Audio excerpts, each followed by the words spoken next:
The year is 2020 and hey, excuse me, sorry, I know you're really busy. I'm just gonna make this quick. So normally I recount the years in these videos, and I do have to recount particularly traumatizing years. I don't. Okay, excellent. Let's do that again.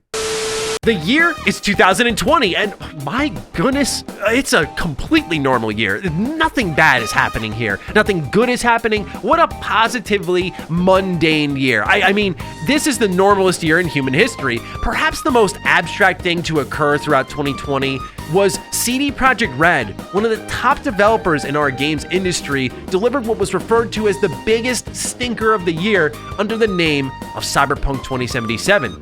But I called that big stinker one of the best RPGs of the Xbox One and PS4 generation. Why is that? Why do I love Cyberpunk so much? Well, today I'd like you to join me in Night City to revisit what I think is an absolutely fantastic video game. But first, a word from our sponsor. Skillshare is an online learning community with thousands of inspiring and creative classes for anyone who loves learning. Invest in yourself and your personal growth. I know what you may be thinking, Maddie, I am tired of school. I don't want to learn anymore. But trust me, the itch to learn does slowly return once you graduate. And I was talking to my girlfriend about the ads I'm going to be doing for Skillshare, and as you all know, the Mr. Matty way is I only promote stuff that I believe in, use, or feel my audience could use. So we're talking about it, and she says, you know, you speak very highly of Skillshare. I kind of want to take a look at it, and we found a really cool class called Botanical Illustration. It's by Sarah Boccaccini Meadows, and the idea behind this class is drawing plants. My girlfriend loves plants, and she is an artist that is extremely talented, far more talented than me, and so I gotta say that this was like the perfect discovery for the both of us. So I loved watching her interact with Skillshare and enjoy it quite a bit. The first 1,000 of my viewers to sign up through my link in the description will get a 1-month free trial of Skillshare, so you can start exploring your creativity today. And here we are, Night City, baby. I remember when this game was getting ready to come out, there was no title with more hype than Cyberpunk 2077. Perhaps so much hype it could never live up to it, but a game that, as someone who covered it very closely throughout its entire life cycle since its initial announcement back in 2012, I thought it was fantastic. So what we're going to do, as always, as we did with the Fallout games, is we're going to start a brand new playthrough of the respective game we're talking about, Cyberpunk 2077. I'm going to go through and point out things I really like about the game. Does it mean that you have to like it? No. But it's something that I think will provide a more positive conversation around a game that otherwise gets rightfully at times destroyed. So here we are picking our life path, and I'm a big Corpo guy. That's how I started last time. Actually, no, I started as a nomad in my first playthrough, so I'm going to do Corpo. Oh, God. Oh, God. No. That's not safe for YouTube. I need you to block this out, John.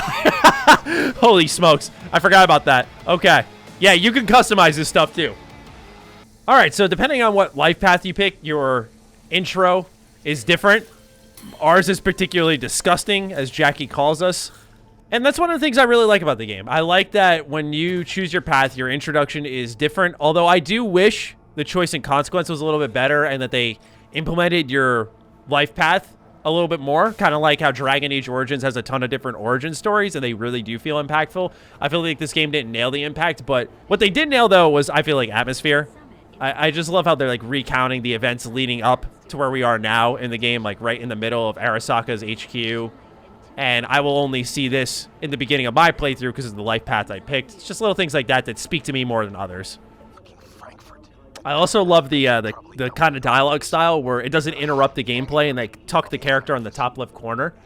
It just works really well to maintain flow, whether you're driving, walking around, where you're interacting with something, something's moving on the screen, but it's not stopping you to engage in dialogue. I think it's a very fluid system that doesn't get a lot of love, which surprises me because it keeps your immersion. I just love the presentation of the game, like just entering this room, how it is. Gives me, it gives me vibes from Mass Effect 2 with the Elusive Man. Just a little bit of energy from that, without the, you know, burning fear in the background. You know what to do. Start now.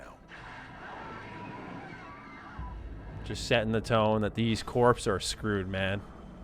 And then there's the city in the background. I just, again, love the presentation of this game, especially with the music building in the background, steadily creating tension. This is something that's effective all game for me. And it may not hit certain people, but again, especially the music. The music and its pacing and the amount of tracks they have that are designed for tension are really impressive. Pay really close attention to it, as you'll see as things build up. They'll kind of start adding like percussion instruments in to kind of like build up some of the heart beating. It's really good stuff. Also this, first-person qualities, plug in the data shard in your head.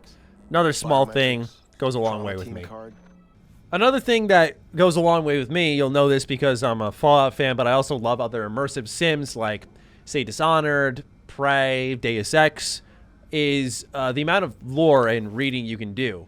So here's an example of a report on Sea of Clouds. I'm not going to go through all of it right now. It's not that much, though. But you have the ability to collect these types of things to, in the case of the Corpo route, sit at your computer and use it. And you'll see here, this is, again, the little interactions that go a long way with me, where you can open up your files, you can read reports, and it puts me there more. I know it's not the first game to do it. I know it's not the last game to do it. And I know for a lot of people, I completely acknowledge that some of the immersive sim elements completely underdelivered in Cyberpunk, just like living a life in Night City. It doesn't feel like it's quite there yet. Like maybe it will be down the line. But for me, just in the early going, like these were the little things that I really like to read and put the little pieces together of who's who, who's talking to who, what's going on. Because if you're not paying attention, there was like a conversation earlier I had about what call should we make based off someone who's infiltrating named Frankfurt. And I think reading these types of things here lets you figure out and piece together the universe you've been dropped in. Because in the corp route, like you're sort of entering in motion. So little things with lore always go a long way with me. I love that you can just navigate the internet. Is it like Rockstar level where you can really like just pound in websites and find all crazy secrets? Maybe not, but I love that this even exists. It's such a cool little feature here. Again, I've said it a lot of times, but I only say it for emphasis that it goes a long way with me because for a lot of people, this is stuff they just breeze over. And it may be why I like the game a lot more than most of you. I just realized there was a Witcher Easter egg in there. I hadn't seen that before. I just realized that was Siri on the cover inside the drawer. Wow. Whew. That took me a sec. Something I wish you could do in this game that you cannot, that is a consistent letdown, is you can't fly around the city. You can only drive cars and get in like this. You know, I guess it makes sense. You're living a more luxurious lifestyle, but man, do I wish you could fly around. That would be amazing. Just little things like this. Taking a drink, crossing the legs a bit, being able to look out the window, taking a sip. Kind of, you know, I know it's a really strong comparison. I'm not saying it's on the level, but this kind of gives me BioShock vibes, right? The way like BioShock just drops you into the ocean and suddenly you see all rapture. This kind of gives me those vibes. But again, I love the little things like grabbing a drink, chilling, taking the world in, kind of asks you to take your time, which you can't afford to do because this game is much shorter than, say, something like The Witcher 3. Fuck's your problem, psycho suit? This looked like Here we go. compared to you. Could have fucking crushed us. Jesus Christ. Just really asserting the dominance. Love that. The type of choice that doesn't go a long way, but it's the type of choice I like for a little style. And then all the life in Night City and how different everyone looks. Like, look at that, an LED visor. I love that stuff, man. Seems trouble once in. You know how it is. Can't complain. And this is one of the softer spots of the game, I think, which is Jackie's a wonderful character, and you can't really change anything about Jackie's fate, and I would have loved to see a lot more Jackie in the game, especially with how the game was marketed. You really thought this would be a mainstay the whole way through. So this is definitely one of those parts of the game when you revisit in the beginning. If you've played it over like I have, you're like, this still stings, man.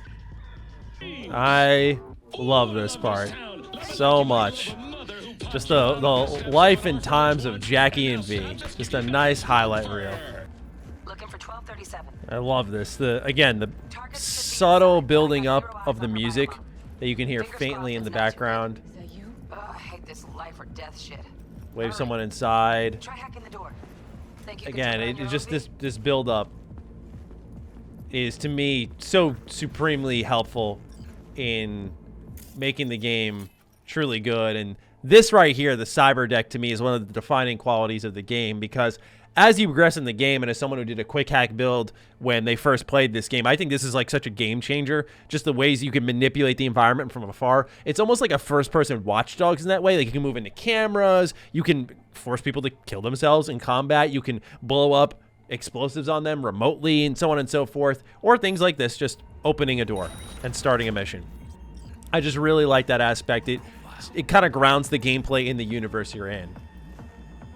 Now, as you can see here, we're getting closer to the action, so the music's on your toes. really starting to pick up. They're almost on you. As you can see, now we're at like the peak of the music. And then the music starts to change. I love that about this game. And honestly, what's perhaps the most surprising aspect of Cyberpunk 2077 to me Clean it up. was it's low-key a really good first-person shooter. You look at so many transitions to RPG first-person shooters and how bad they feel and how I think good this one feels. Obviously, I'm using just a handgun, so it's not really impressive, but it feels good to play. And as you like really get moving around the environment, it kind of like this, man, just the little cover systems, the environment's blowing up around me like that. I didn't mean to do that, but good example up close and personal of how it works.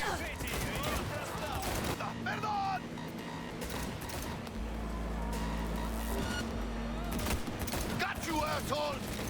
B, aim for the driver! Chingado! And I like how this is a game that scales up your stuff while you do things. I think it works particularly well in this because it's a more gameplay-driven RPG than choice and consequence, which is one of my critiques of it. But I like how when I was using my handguns, I got a handgun perk point. My handgun skill went up, and that'll play a factor into leveling up later. And so in this part, what I really like is it solidifies to me just how messed up this world is. You see the trauma team show up and escort a pretty much dead person out of your first mission. And then you see Max Tack show up and just assassinate or execute people right in broad daylight. Or nighttime, I guess. But you get my point. That I think this game does a good job in the early goings of showing you a little bit of everything. You know, you see like all the fixers in the beginning of that montage. You see trauma team. You see Max Tack. And it kind of gives you a feel of like everything this world has to offer. All right. So now we leveled up. And this is where I think the game shines the absolute brightest, in my personal opinion. The reason for that is, again, I must highlight something I've said in my review. I made a follow-up video about it. I think the choice and consequence when it comes to the story for Cyberpunk 2077 was legitimately underwhelming. But I do feel like it put all its chips on the table for a more immersive world with really good RPG systems in its gameplay. Because I feel like the options you have when you approach multiple environments in this game are really open compared to other open world games. Like you can go stealth, guns blazing, you can attack from afar with the quick hacks like I taught you, and this is where it's all built. Now, mind you, one thing they've done since many of you may have last played, if at all, back in 2020, is they've restructured some of the leveling system a bit. So there are different perks in different areas now, and they've tweaked the percentages for a lot of them. So if you have yet to replay it, this was an update a couple of months ago now, or not more than a couple of months at this point, where they have changed the leveling system. So it does feel a little fresh to dive back in. Now you can spend an experience point for, an attribute point like I just did, and then you can go in and every single perk tree has its set of perks that you can spend points on, and they each have perk ranks. Honestly, if you take a kind of a look at Starfield, it's a pretty similar system, just you earn perks through challenges. And then each of these do a number of things, a lot of percentage-based increases, if you will, because that's the easiest type of leveling system to really design. But there's so many options, and what I really liked about the game in my first playthrough was I wasn't a god at everything. You know, there were things I was weak at because of the attribute points, where what this thing does really well is you'll see here, like total recall. I need to have 11 intelligence to unlock this. So just by default, I can play a lot of this game and try to unlock the attribute points. And you can kind of balance things out to your liking to the best of your ability. But there will be things that you are very good at because I believe, if I remember correctly, 20 here with cutting edge should be the cap for your actual attributes. So you have to really pick and choose being good at a couple of things. Not everyone loves that. I personally do, because it means that when you make a choice, it's like, okay, make this matter. You can't just willy-nilly go like this and go, I'm doing this because it's Let's Play. Go like, okay, all right, I just want to play the game now. You really got to think it through. Again, just another part of the game I love was the leveling system. Familiar, but good. I will admit some of the stuff you wear in this game is quite whack. Definitely not the coolest looking character anymore. And yes, they did patch this. You now lay on your pillow. You don't lay off your pillow, effectively. Small change, but effective one for the community.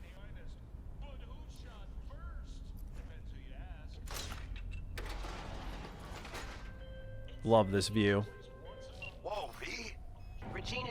I will say, though, one critique I have is just everyone calls you constantly.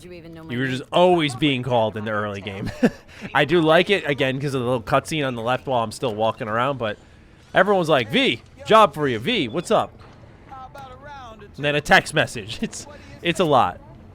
And this is your first step into the open world. Now, you kind of have control. It's heavily encouraged to go and speak to Jackie over here. But now look at this. There are kids in Night City that look like little adults, as you can tell here. And you can talk with them. But I always loved this entrance into Night City. If you will, your step out moment. I know that might be a bold term to use in a non-Bethesda game. But I really like how it just kind of submerges you in a ton of people right away. A lot of advertisements. It's very much delivering to you this overstimulating environment to kind of, again, establish what type of world we're in. This is a consumeristic society augmenting their bodies. There's an overpopulation. And it kind of gives me New York City vibes, where just everywhere you step out is just a sea of people. But if it were in the future, just that same feel, at least. And fortunately, no polygons are lacking texture. A little more diversity in the NPCs this time around. And get this, they don't just disappear anymore. Which is, again, I know, sad to say, but there were a lot of really embarrassing bugs and glitches with this game. I know what hasn't been said about it that I can really add to the conversation, so I'm not going to beat it over the head. But this was a game that struggled technically a lot, and it's certainly not perfect. It's not in its most stable state, but it definitely is a game that I think now is more worth a try than really ever. Obviously, they're going to continue to add updates. Hopefully, it'll improve it, and it makes it even easier to recommend. But I always thought the game from the get-go was really good just because of its storytelling. I thought its performances were great, like Jeremy Lay as female V. There's a reason why I'm playing as her again, because I think it was so good.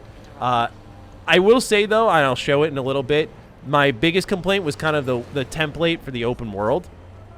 But I think it just never had a chance where it would have ever delivered on its promises when it came to what people were expecting of Cyberpunk. And a lot of that does fall on CD Projekt Red for really advertising things that were never going to be in the game and missing the mark on a number of things. Also just shipping a product that was fundamentally broken on certain platforms. But when I played it on PC, like, look, I have certainly come under fire for many reviews. So for me, I don't care if it's a popular game or not, if it's popping or not. Like, when I delivered my review for this game, I completely believe what I said. I was just like, this game is fantastic. But for a lot of people out there, I know it's something that they continue to, like, really come hard for me over. And all I can offer you all is just that when I played this game at launch, like review state, it was buggy, which I did mention in my reviews, but it was not as broken as when they put their day one patch in. When they put their day one patch in, this game was abysmal. But again, I had to talk about it in the state I played it, where I was like, when I look at games like Fallout 4, I think of Vampire, I think of The Outer Worlds, to me, Cyberpunk 2077 stands shoulder to shoulder with all those games, and in many ways is better, and I find its world more attractive. Y'all know I'm a sci-fi geek, so just this shot here alone speaks to itself, right? The verticality in the city, advertisements everywhere, you hear audio coming from the ads, you see ships flying around. Atmosphere, as you've noticed with the So I Tried Playing Fallout videos, goes a really long way with me. I love the feel of a game. And does it take priority over role-playing? No, because my biggest complaint for this game was 100% its choice and consequence in the story was underwhelming. But I do think that doesn't take away all the things it did right. Like being able to take people's heads off. Oh, wait, that is a... Oh, no. Well, here's something you can do. Let's see how quickly the police come after us.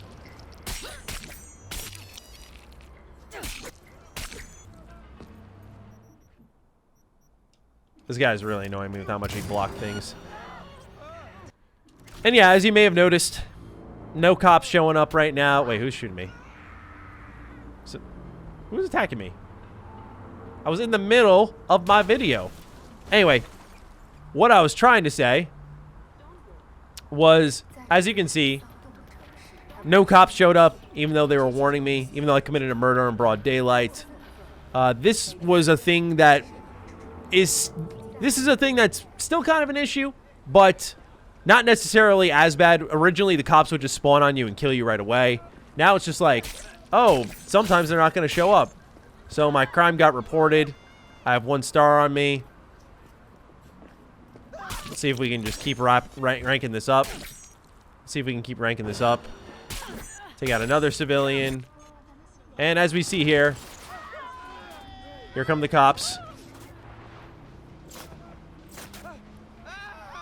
And let's see if they try to find me. Ooh, quick hacked me.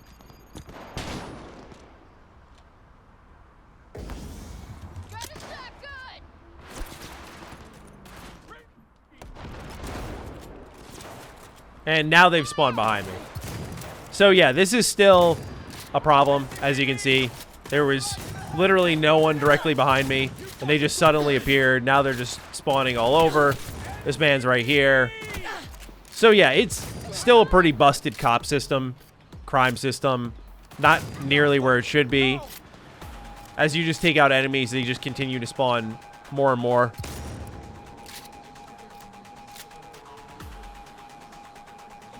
Like that. Oh my god. That was something else.